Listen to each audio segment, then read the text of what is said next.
Monsieur Le Cellier. Oui, merci Monsieur le maire, chers collègues. Monsieur le maire, je vous remercie d'avoir pris en compte ma demande de création d'un schéma directeur de la langue gasconne. Donc ça, je pense que c'est un premier pas pour... Vous le présentez, s'il vous plaît, parce que c'est en séance qu'il faut le faire.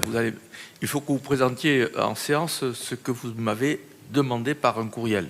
Ah, d'accord. Je vous ai demandé, donc je vais tout vous lire comme ça. Donc, sur le fond, je partage l'essentiel de cette... oui, l'essentiel, je dirais même entièrement, cette délibération. Cependant, un grand déséquilibre apparaît dans les moyens déployés entre la langue basque et la langue gasconne. Je ne vois pas comment on peut revitaliser une langue en danger sans y mettre un minimum de moyens. La langue basque possède son schéma directeur et se voit octroyer 95% des subventions de la politique linguistique. C'est la délibération 67 du 30 avril. Sur un montant de 37 715 €, ça fait, il y a 1 995 € pour la langue gasconne. L'écart des montants peut se justifier en regard du nombre de locuteurs. C'est indéniable. Mais il me semble disproportionné dans le cas d'une politique volontariste de revitalisation de la langue gasconne, telle qu'elle est affichée dans la délibération. Par conséquent, afin de permettre la pérennisation de la langue gasconne, je propose l'amendement suivant, ajouté à la fin de la délibération.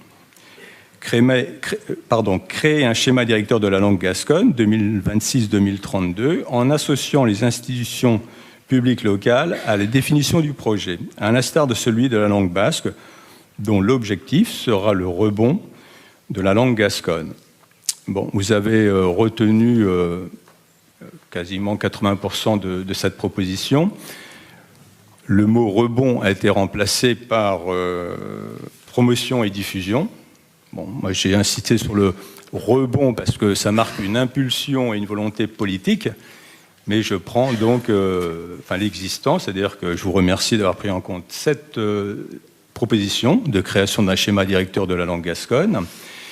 Et je pense que c'est un premier pas pour permettre à cette langue, tout au moins dans un premier temps, de ne pas disparaître, mais au moins de la maintenir à flot, voire de la développer. Donc l'outil existe, aux acteurs de s'en saisir.